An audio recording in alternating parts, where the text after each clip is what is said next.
Chapter 17.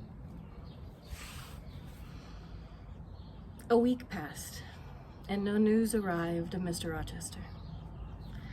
10 days, and still he did not come. Mrs. Fairfax said that she should not be surprised if he were to go straight from the Leas to London, and thence to the Continent, and not show his face again at Thornfield for a year to come. He had not unfrequently quitted it in a manner quite as abrupt and unexpected. When I heard this, I was beginning to feel a strange chill and failing at the heart. I was actually permitting myself to experience a sickening sense of disappointment. But rallying my wits and recollecting my principles, I at once called my sensations to order. And it was wonderful how I got over the temporary blunder. How I cleared up the mistake of supposing Mr. Rochester's movements as matter in which I had any cause to take a vital interest. Not that I humbled myself by a slavish notion of inferiority.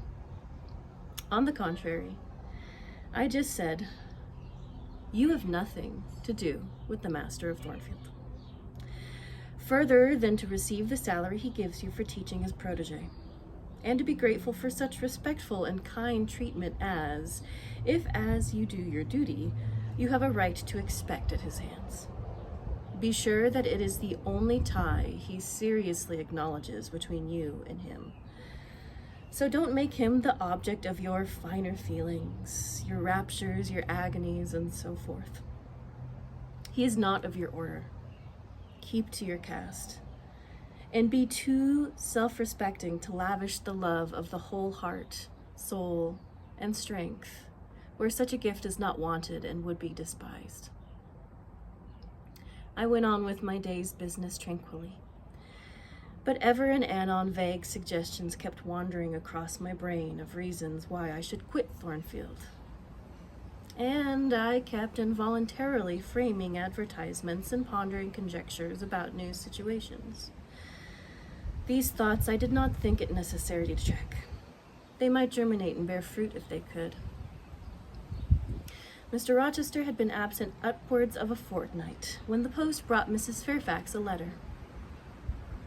"It is from the master," said she, as she looked at the direction. "Now I suppose we shall know whether we are to expect his return or not."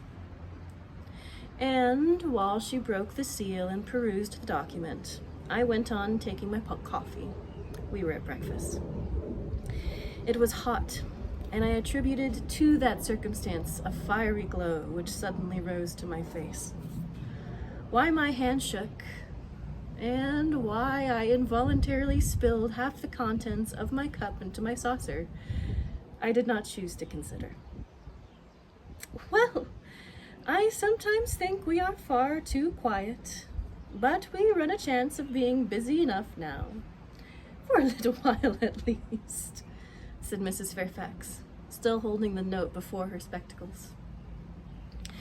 Ere I permitted myself to request an explanation, I tied the string of Adele's pinafore, which happened to be loose. Having helped her also to another bun and refilling her mug with milk, I said nonchalantly, "Mr. Rochester is not likely to return soon, I suppose?" "He is indeed. In 3 days, he says. That will be next Thursday, and not alone either. I don't know how many of his fine people at the Leas are coming with him. He sends directions for all the best rooms to be prepared, and the library and dining rooms are to be cleaned out. I am to get more kitchen hands from the George Inn at Millcote, and from wherever else I can. The ladies will bring their maids, and the gentlemen their valets. So we shall have a full house of it." And Mrs. Fairfax swallowed her breakfast and hastened away to commence operations. The 3 days were, as she had foretold, busy enough. I had thought all the rooms at Thornfield beautifully clean and well arranged, but it appears I was mistaken. 3 women were got to help, and such scrubbing, such brushing, such washing of paint and beating of carpets, Such taking down and putting up of pictures, such polishing of mirrors and lusters, such lighting of fires in bedrooms, such airing of sheets and feather beds on hearths I never beheld, either before or since. Adele ran quite wild in the midst of it. The preparations for company and the prospect of their arrival seemed to throw her into ecstasies. She would have Sophie to look over all of her toilettes, as she called frocks, to furbish up any of those passés, and to air and arrange the new. For herself, she did nothing but caper about in the front chambers, jump on and off the bed sheets, and lie on the mattresses and piled up bolsters and pillows before the enormous fires roaring in the chimneys. From school duties she was exonerated. Mrs. Fairfax had pressed me into her service, and I was all day in the storeroom, helping or hindering her and the cook, learning to make custards and cheesecakes and French pastry, to truss game and garnish dessert dishes. The party was expected to arrive on Thursday afternoon, in time for dinner at 6. During the intervening period, I had no time to nurse chimeras, and I believe I was as active and gay as anybody, Adele excepted. Still, now and then, I received a dampening check to my cheerfulness, and was, in spite of myself, thrown back on the region of doubts and portents and dark conjectures. This was when I chanced to see the third-story staircase door, which of late had always been kept locked, open slowly, and gave passage to the form of Grace Poole, in prim cap, white apron, and handkerchief. When I watched her glide along the gallery, her quiet tread muffled in a list slipper, when I saw her look into the bustling, topsy-turvy bedrooms, just say a word, perhaps, to the chairwoman about the proper way to polish a grate, or clean a marble mantelpiece, or take stains from papered walls, and then pass on. She would thus descend to the kitchen once a day, eat her dinner, smoke a moderate pipe on the hearth, and go back, carrying her pot for porter with her, for her private solace in her gloomy upper haunt. Only 1 hour of the 24 did she pass with her fellow servants below. All the rest of her time was spent in some low-ceilinged oaken chamber of the third story. There she sat and sewed, and probably laughed drearily to herself, as companionless as a prisoner in his dungeon. The strangest thing of all was that not a soul in the house, except me, noticed her habits, or seemed to marvel at them. No one discussed her position or employment. No one pitied her solitude or isolation. I once, indeed, overheard part of a dialogue between Leah and one of the charwomen, of which Grace formed the subject. Leah had been saying something I had not caught, and the charwoman remarked, "She gets good wages, I guess." "Yes," said Leah. "I wish I had as good. Not that mine are to complain of, that's no stinginess at Thornfield. But there's not 1/5 of the sum Mrs. Poole receives. And she is laying by. She goes every quarter to the bank at Millcote. I should not wonder but she has saved enough to keep her independence if she liked to leave. But I suppose she's got used to the place, and then she's not 40 yet, and strong and able for anything. It is too soon for her to give up business." "She is a good hand, I dare say," said the chairwoman. "Ah, she understands what she has to do. Nobody better," rejoined Leah significantly. "And it is not everyone could fill her shoes, not for all the money she gets." "That is not," said the reply. "I wonder whether the master—" The chairwoman was about to go on, but Leah turned and perceived me, and instantly gave her companion a nudge. "Doesn't she know?"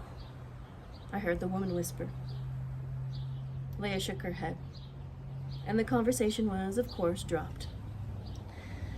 All I had gathered from it amounted to this: that there was a mystery at Thornfield, and that from participation in that mystery, I was purposely excluded. Thursday came. All work had been completed the previous evening. Carpets were laid down, bed hangings festooned, radiant white counterpanes spread, toilet tables arranged, furniture rubbed, flowers piled in vases. Both chambers and saloon looked as fresh and bright as hands could make them. The hall, too, was scoured, and the great carved clock, as well as the steps and banisters of the staircase, were polished to the brightness of glass. In the dining room, the sideboard flashed, resplendent with plate. In the drawing room and boudoir, vases of exotics bloomed on all sides. Afternoon arrived. Mrs. Fairfax assumed her best black satin gown, her gloves, and her gold watch, for it was her part to receive the company, to conduct the ladies to their rooms, etc. Adele, too, would be dressed, though I thought she had little chance of being introduced to the party that day at least. However, to please her, I allowed Sophie to apparel her in one of her short, full muslin frocks. For myself, I had no need to make any change. I should not be called upon to quit my sanctum of the schoolroom. For a sanctum it was now become to me, a very pleasant refuge in time of trouble. It had been a mild, serene spring day, one of those days which towards the end of March or the beginning of April rose shining over the earth as heralds of summer. It was drawing to an end now, but the evening was even warm, and I sat at work in the schoolroom with the window open. "It gets late," said Mrs. Fairfax, entering in rustling state. "I am glad I ordered dinner an hour after the time Mr. Rochester mentioned, for it is past 6 now. I have sent John down to the gates to see if there is anything on the road. One can see a long way from thence in the direction of Millcote." She went to the window. "Here she is," said she. "Well, John," leaning out, "any news?" "They're coming, Mom," was the answer. "They'll be here in 10 minutes. Adele flew to the window. I followed, taking care to stand on one side so that, screened by the curtain, I could see without being seen. The 10 minutes John had given seemed very long, but at last wheels were heard. 4 equestrians galloped up the drive, and after them came 2 open carriages. Fluttering veils and waving plumes filled the vehicles. 2 of the cavaliers were young, dashing-looking gentlemen. The third was Mr. Rochester. On his black horse, Mr. Pilot bounded before him. At his side rode a lady, and she alone were the first of the party. Her purple riding habit almost swept the ground. Her veil streamed long on the breeze, mingling with its transparent folds, and gleaming through them shone rich raven ringlets. "Miss Ingram!" exclaimed Mrs. Fairfax, and away she hurried to her post below. The cavalcade, following the sweep of the drive, quickly turned the angle of the house, and I lost sight of it. Adele now petitioned to go down, but I took her on my knee and gave her to understand that she must not on any account think of venturing in sight of the ladies, either now or at any other time, unless expressly sent for, that Mr. Rochester would be very angry. Some natural tears she shed on being told this, but I began to look very grave. She consented at least to wipe them. A joyous stir was now audible in the hall. Gentlemen's deep tones and ladies' silvery accents blent harmoniously together, and distinguishable above all, though not loud, was the sonorous voice of the master of Thornfield Hall, welcoming his fair and gallant guests under his roof. Then light steps across the stairs, and there was a tripping through the gallery, and soft, cheerful laughs, and opening and closing doors, and, for a time, a hush. Elles changent des toilettes. The women changed their frocks, said Adele, who, listening attentively, had followed every movement. And she sighed. Chez maman, her mother's house, said she. Quand il y avait du monde, je le suivais partout, au salon et les chambres. Souvent, je regardais les femmes de chambre coiffées et habillées de dames. Et c'était si amusant comme cela en enfant. At my mother's house, whenever there were people, I followed her everywhere. To the living room and to the bedrooms. Often I watched the maids dress the ladies and do their hair. It was so amusing to me for everything that I learned. Do you feel hungry, Adele? Mais oui, mademoiselle. Voilà 5 ou 6 heures que nous avons pas mangé. Yes, I am hungry. It's been about 6 or 7 hours since we've eaten. Well now, while the ladies are in their rooms, I will venture down and get you something to eat. And, issuing from my asylum with precaution, I sought a back stairs which conducted directly to the kitchen. All in that region was fire and commotion. The soup and fish were in the last stage of projection, and the cook hung over her crucibles in a frame of mind and body threatening spontaneous combustion. In the servants' hall, 2 coachmen and 3 gentlemen stood or sat round the fire. The Abigails, I suppose, were upstairs with their mistresses. The new servants that had been hired from Millcote were bustling about everywhere. Threading this chaos, I at last reached the larder. There I took possession of a cold chicken, a roll of bread, some tarts, a plate or 2, and a knife and fork. With this booty I made a hasty retreat. I had regained the gallery and was just shutting the back door behind me when an accelerated hum warned me that the ladies were about to issue from their chambers. I could not proceed to the schoolroom without passing some of their doors, and running the risk of being surprised with my cargo of victuallage. So I stood at this end, which, being windowless, was quite dark. Quite dark now, for the sun was set and twilight gathering. Presently, the chambers gave up their fair tenants one after another. Each came out gaily and airily, with dress that gleamed lustrous through the dusk. For a moment they stood grouped together at the other extremity of the gallery, conversing in a key of sweet, subdued vivacity. They then descended the staircase almost as noiselessly as a bright mist rolls down a hill. Their collective appearance had left on me an impression of high-born elegance, such as I had never before received. I found Adele peeping through the schoolroom door, which she held ajar. "What beautiful ladies!" cried she in English. "Oh, I wish I might go to them. Do you think Mr. Rochester will send for us by and by after dinner?" "No, indeed, I don't. Mr. Rochester has something else to think about. Never mind the ladies tonight. Perhaps you will see them tomorrow. Here is your dinner." She was really hungry, so the chicken and tarts served to divert her attention for a time. It was well I secured this forage, or both she, I, and Sophie, to whom I conveyed a share of our repast, would have run a chance of getting no dinner at all. Everyone downstairs was too much engaged to think of us.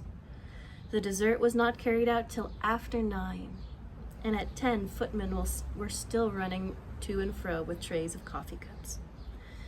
I allowed Adele to sit up much later than usual, for she declared she could not possibly go to sleep while the doors kept opening and shutting below, and people bustling about. Besides, she added, A message might possibly come for Mr. Rochester when she was undressed. Et alors, quel dommage. And then what a shame. I told her stories as long as she would listen to them. And then, for a change, I took her out into the gallery. The hall lamp was now lit, and it amused her to look over the balustrade and watch the servants passing backwards and forwards. When the evening was far advanced, a sound of music issued from the drawing room, whither the piano had been removed. Adele and I sat down on the top step of the stairs to listen. Presently, a voice blent with the rich tones of the instrument. It was a lady who sang, and very sweet her notes were. The solo over, a duet followed, and then a glee. A joyous conversational murmur filled the intervals. I listened long. Suddenly I discovered that my ear was wholly intent on analyzing the mingled sounds and trying to discriminate against the confusion of accents, those of which belonged to Mr. Rochester. And when I caught them, which I soon did, it found a further task in framing those notes, rendered by distance, inarticulate into words. The clock struck 11. I looked at Adele, whose head leaned against my shoulder. Her eyes were waxing heavy, so I took her up in my arms and carried her off to bed. It was near 1 before the gentlemen and ladies sought their chambers. The next day was as fine as its predecessor. It was devoted by the party to an excursion to some site in the neighborhood. They set out early in the forenoon, some on horseback, the rest in carriages. I witnessed both the departure and the return. Miss Ingram, as before, was the only lady equestrian, and, as before, Mr. Rochester galloped at her side. The two rode a little apart from the rest. I pointed out this circumstance to Mrs. Fairfax, who was standing at the window with me. You said it was not likely they should think of being married, said I. But you see Mr. Rochester evidently prefers her to any of the other ladies. Yes, I dare say, no doubt. He admires her. And she him, I added. Look how she leans her head towards him as if she were conversing confidently. Oh. I wish I could see her face. I have never had a glimpse of it yet. You will see her this evening, answered Mrs. Fairfax. I happened to remark to Mr. Rochester how much Adele wanted to be introduced to a ladies, and he said, "Oh, let her come into the drawing-room after dinner, and request Miss Eyre to accompany her." Yes, he said that from mere politeness. I need not go, I am sure, I observed. Well, I observed to him that, as you were unused to company, I did not think you would like appearing before so gay a party. All strangers. And he replied in his quick way, "Nonsense. If she objects, tell her this is my particular wish. And if she resists, say I shall come and fetch her in case of contumacy." I will not give him that trouble, I answered. I will go, if no better may be, but I don't like it. Shall you be there, Mrs. Fairfax? No, I pleaded off, and he admitted my plea. I'll tell you how to manage so as to avoid the embarrassment of making a formal entrance, which is most disagreeable part of the business. You must go into the drawing-room while it is empty, before the ladies leave the dinner table. Choose your seat in any quiet nook you like. You need not stay long after the gentlemen come in, unless you please. Just let Mr. Rochester see you are there, and then slip away. Nobody will notice you. Will these people remain long, do you think? Perhaps 2 or 3 weeks. Certainly not more. After the Easter recess, Sir George Lynn, who was lately elected member of Millcote, will have to go up to town and take his seat. I dare say Mr. Rochester will accompany him. It surprises me that he has already been so protracted to stay at Thornfield. It was with some trepidation that I perceived the hour approach that I was to repair with my charge to the drawing room. Adele had been in a state of ecstasy all day after hearing that she was to be presented to the ladies in the evening. And it was not till Sophie commenced the operation of dressing her that she sobered down. Then, the importance of the process quickly steadied her, and by the time she had her curls arranged in well smoothed, drooping clusters, her pink satin frock put on, her long sash tied, and her lace mittens adjusted, she looked as grave as any judge. No need to warn her not to arrange her attire. When she sat dressed, she was demurely down on her little chair, taking care previously to lift up the satin skirt for fear she would crease it, and assured me she would not stir thence till I was ready. This I quickly was. My best dress, the silver gray one, purchased for Miss Temple's wedding and never worn since, was soon put on. My hair was soon smoothed, my sole ornament, the pearl brooch, soon assumed. We descended. Fortunately, there was another entrance to the drawing room than that through the saloon where they were all seated at dinner. We found the apartment vacant, a large fire burning silently on the marble hearth, the wax candles shining in bright solitude, amid the exquisite flowers with which the tables were adorned. The crimson curtain hung before the arch. Slight as was the separation this drapery formed from the party in the adjoining saloon, they spoke in a low key that nothing of their conversation could be distinguished beyond a soothing murmur. Adele, who appeared to be still under the influence of a most solemnizing impression, sat down without a word on the footstool I pointed out to her. I retired to a window seat, and taking a book from the table, endeavored to read. Adele brought her stool to my feet. Ere long, she touched my knee. What is it, Adele? Est-ce que je ne peux pas prendre un seul de ces fleurs magnifiques, mademoiselle? May I take one of these beautiful flowers, miss? Seulement pour complément ma toilette. Only to complete my toilet, my dress. You think too much of your toilet, Adele, but you may have a flower. I took a rose from the vase and fastened it to her sash. She sighed a sigh of ineffable satisfaction, as if her cup of happiness were now full. I turned my face away to conceal a smile I could not suppress. There was something ludicrous as well as painful in the little Parisian's earnest and innate devotion to matters of dress. A soft sound of rising now became audible. The curtain was swept back from the arch, through it appeared the dining room, with its lit luster pouring down light on the silver and glass of a magnificent dessert service covering a long table. A band of ladies stood in the opening. They entered, and the curtain fell behind them. There were but 8, yet somehow, as they flocked in, they gave the impression of a much larger number. Some of them were very tall, many were dressed in white, and all had a sweeping amplitude of array that seemed to magnify their persons as a mist magnifies the moon. I rose and curtsied to them. 1 or 2 bent their heads in return. The others only stared at me. They dispersed about the room, reminding me by the lightness and buoyancy of their movements of a flock of white plumy birds.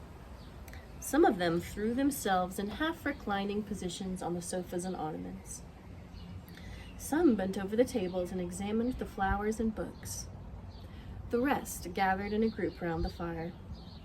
All talked in a low but clear tone which seemed habitual to them. I knew their names afterwards, and may as well mention them now. First, there was Mrs. Eshton and 2 of her daughters.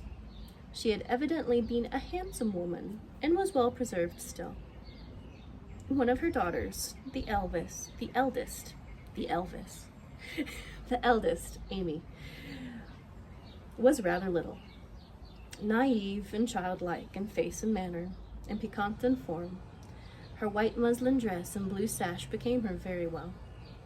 The second, Louisa, was taller and more elegant in figure, with a pretty face, of that order the French term minois chiffonné. Both sisters were fair as lilies. Lady Lynn was a large and stout personage of about 40, very erect, very haughty-looking, richly dressed in a satin robe of changeful sheen. Her dark hair shone glossily under the shade of an azure plume, and within a circlet of a band of gems. Mrs. Colonel Dent was less showy, but I thought more ladylike. She had a slight figure, a pale, gentle face, and fair hair.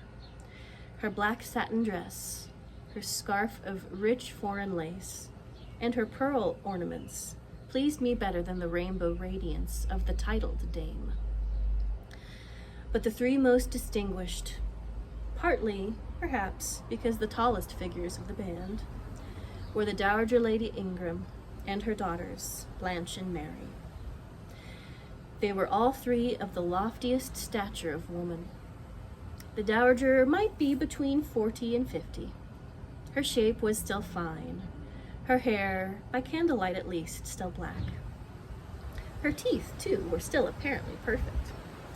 Most people would have termed her a splendid woman of her age, and so she was, no doubt, physically speaking.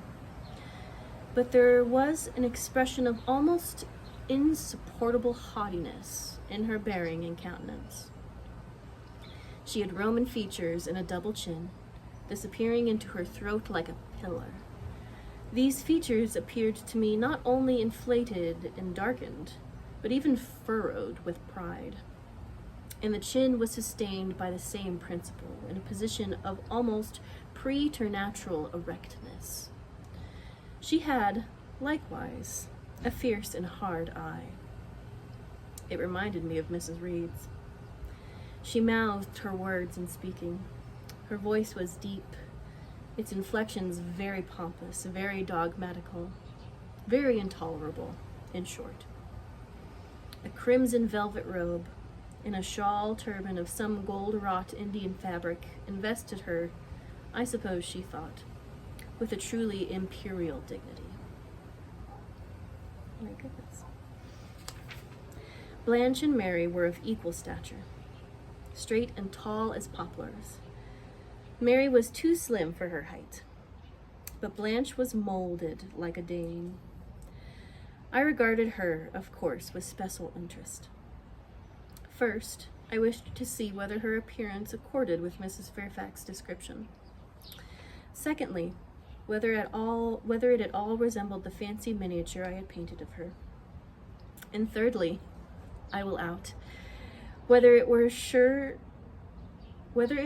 such as I should fancy likely to suit Mr. Rochester's tastes. As far as person went, she answered point for point, both to my picture and Mrs. Fairfax's description. The noble bust, the sloping shoulders, the graceful neck, the dark eyes, and black ringlets were all there. But her face was like her mother's, a youthful, unfurrowed likeness. The same low brow, the same high features, the same pride.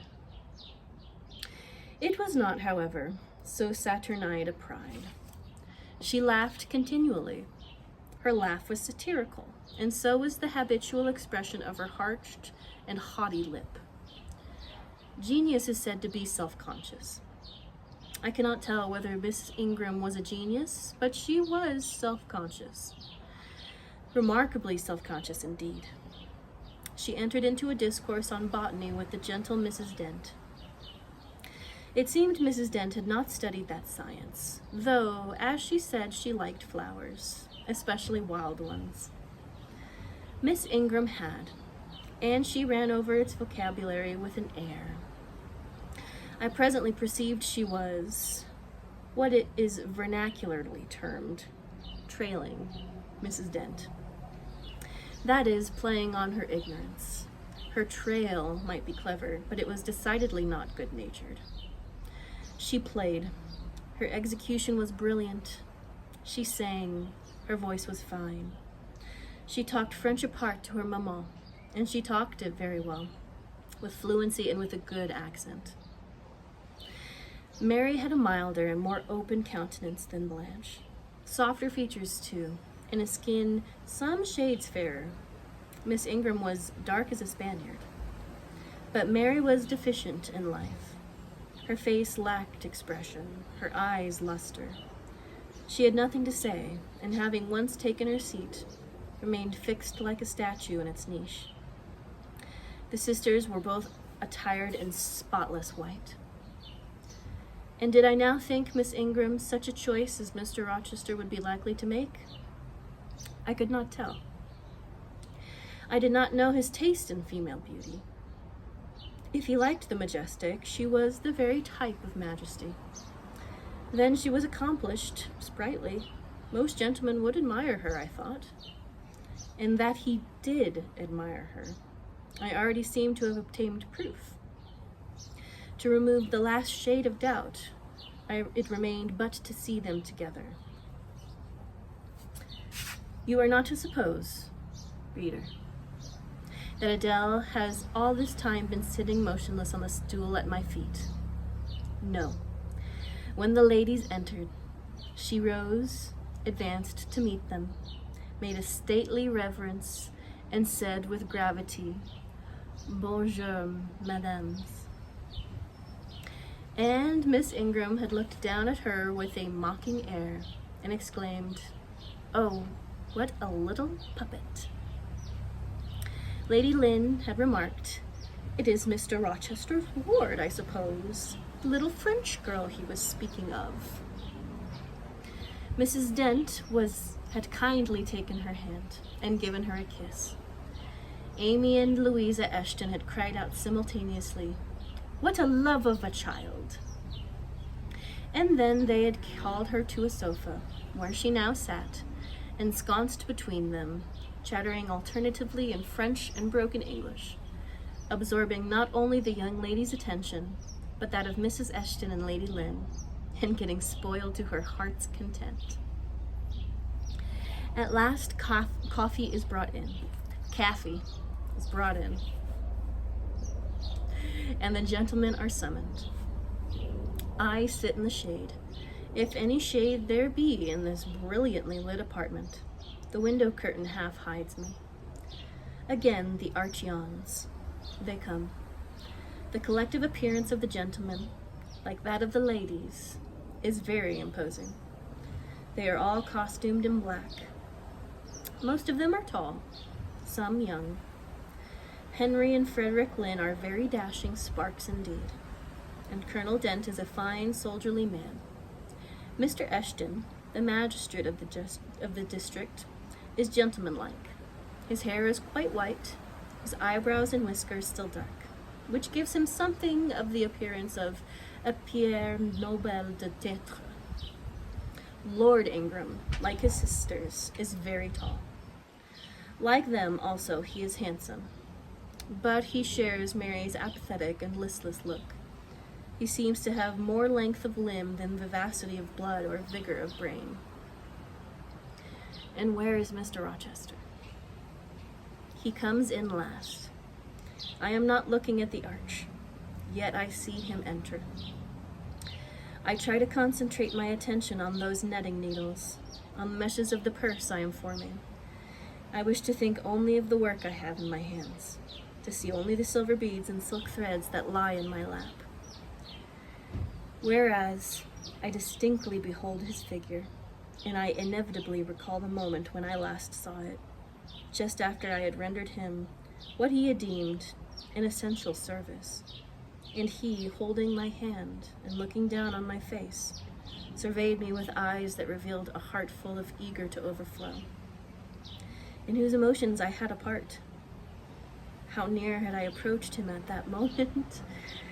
What had occurred since, calculated to change his and mine relative positions?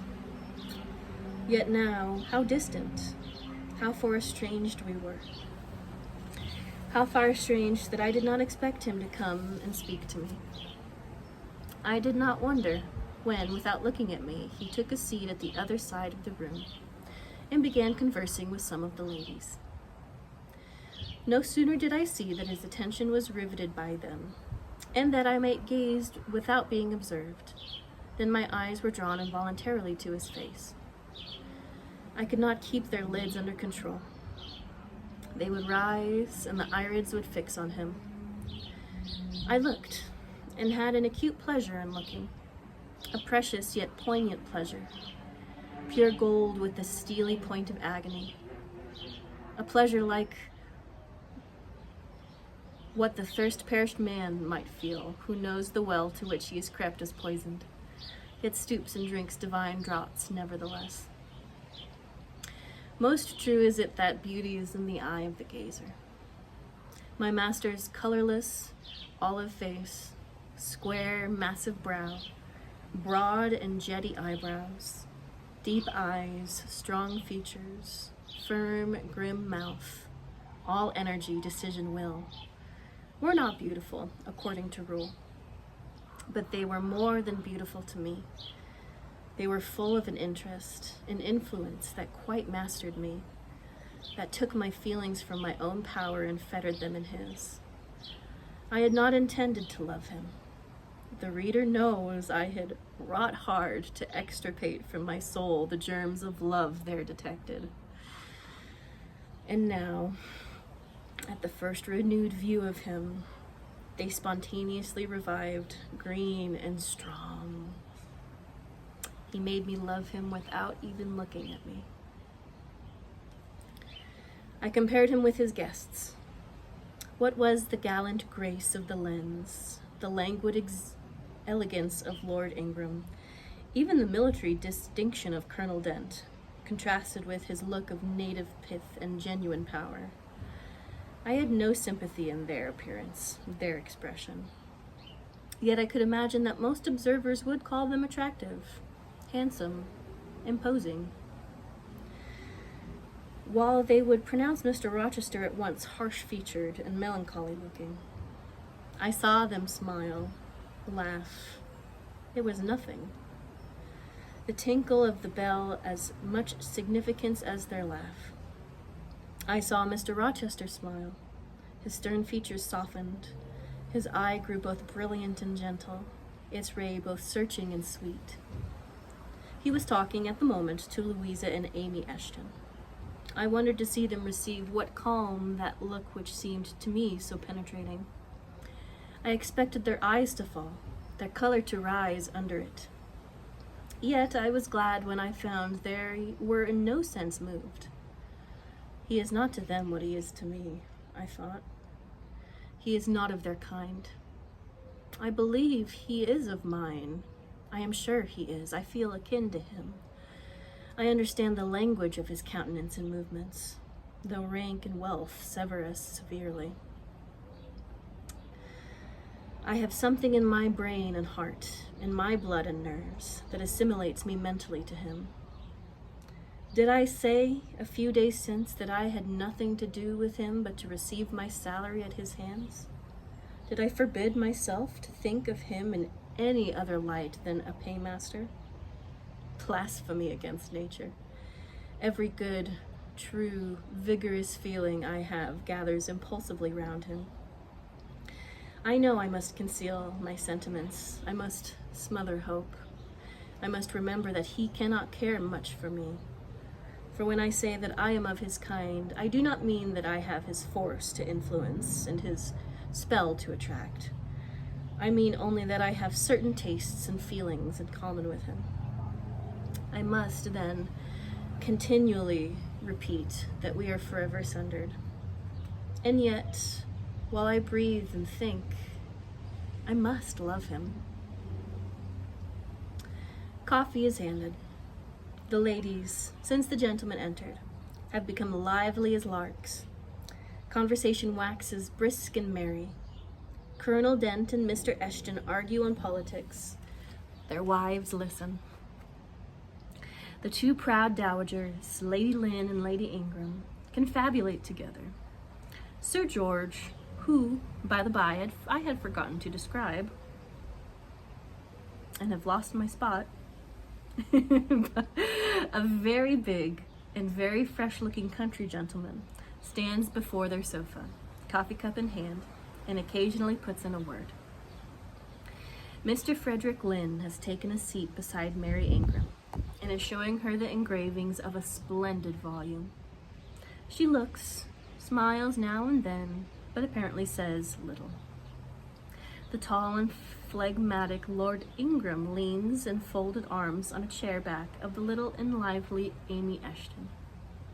She glances up at him and chatters like a wren. She likes him better than she does Mr. Rochester. Henry Lynn has taken possession of an ottoman at the feet of Louisa. Adele shares it with him.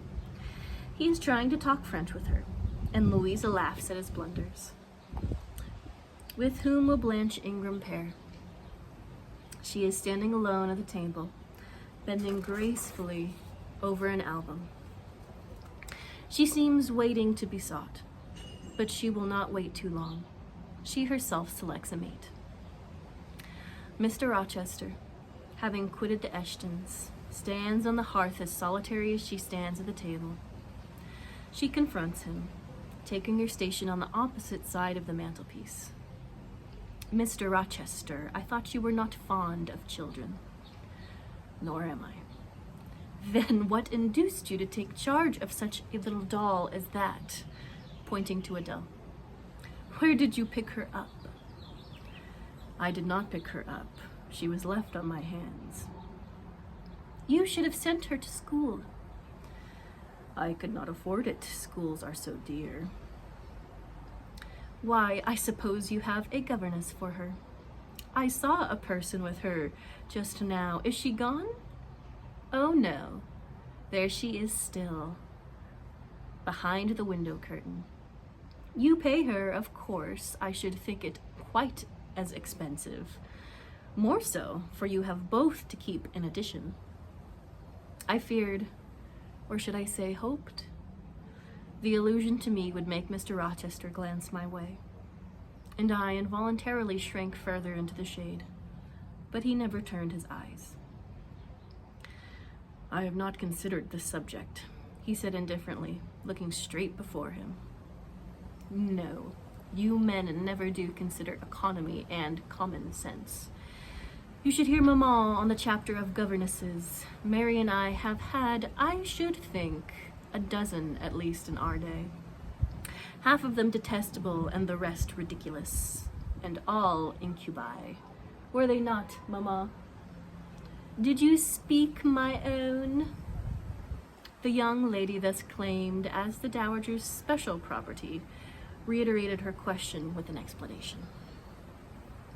My dearest, don't mention governesses. The word makes me nervous. I have suffered a martyrdom from their incompetency and caprice. I thank heaven I have now done with them. Mrs. Dent here bent over to the pious lady and whispered something in her ear. I suppose from the answer elicited, it was a reminder that one of the anathematized race was present. Tant pis, said her ladyship.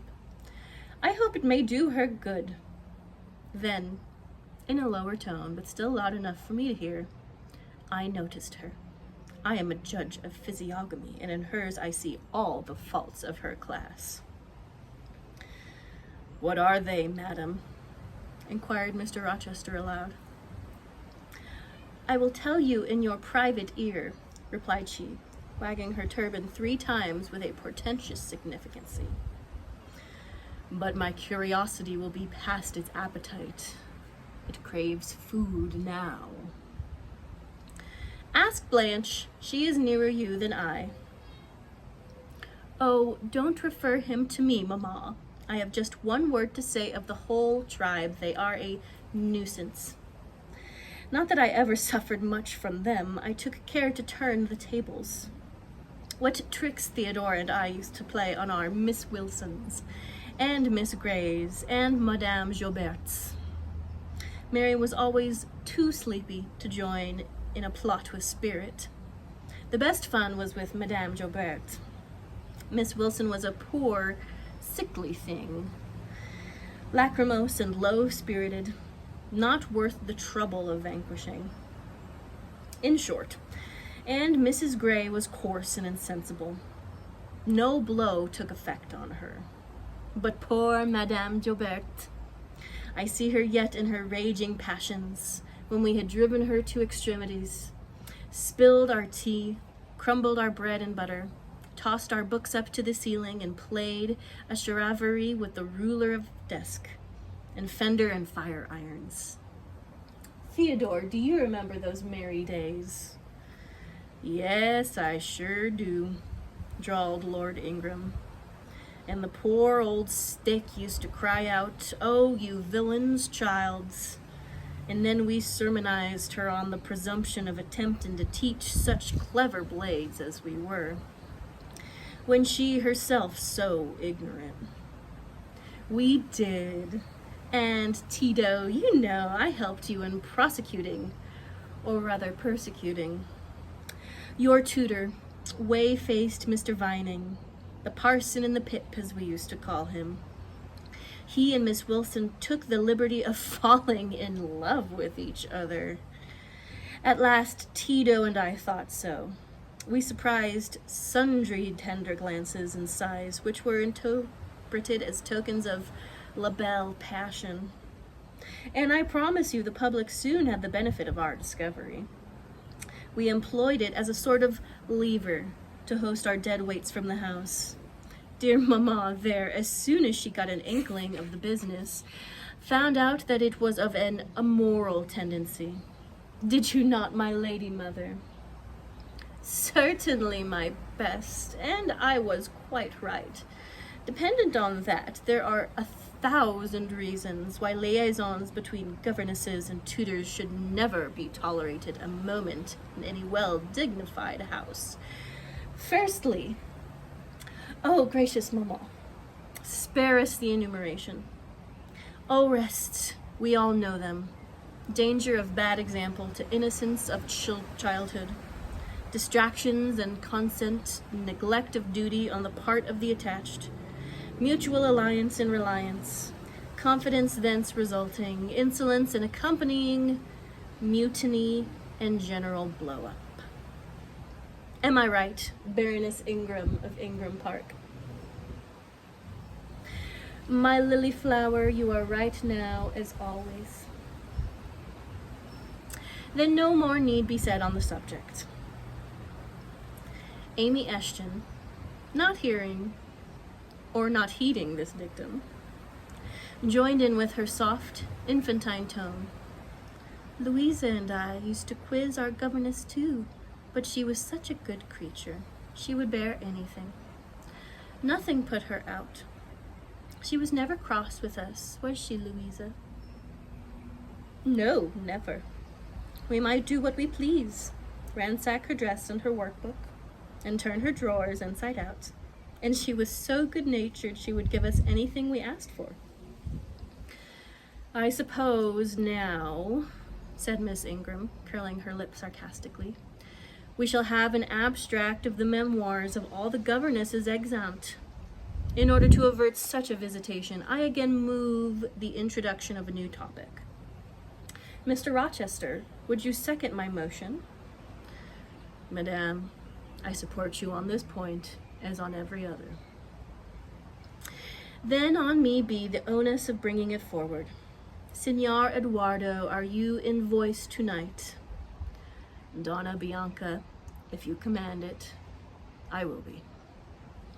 Then, Signor, I lay on you my sovereign behest to furbish up your lungs and other vocal organs, as they will be wanted on my royal service. Who would be the Rizzo of so divine a Mary? A fig for Rizzo, cried she, tossing her head with all its curls as she moved to the piano. It is my opinion the fiddler David must have been an insipid sort of fellow. I like Black Bothwell better. To my mind, a man is nothing without a spice of the devil in him. And history may say that it will be of James Hepburn, but I have a notion he was just the sort of wild, fierce bandit hero whom I could have consented the gift of my hand. Gentlemen, you hear? Now, which of you most resembles Bothwell? Cried Mr. Rochester. I should say the preference lies with you, responded Colonel Dent. On my honor, I am much obliged to you, was the reply. Miss Ingram, who had now seated herself with proud grace at the piano, spreading out her snowy robes in queenly amplitude, commenced a brilliant prelude. Talking meantime, she appeared to be on her high horse tonight.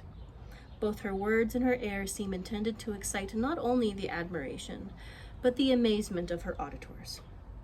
She was evidently bent on striking them as something very dashing and daring indeed. Oh, I am so sick of the young men of the present day, exclaimed she, rattling away on the instrument.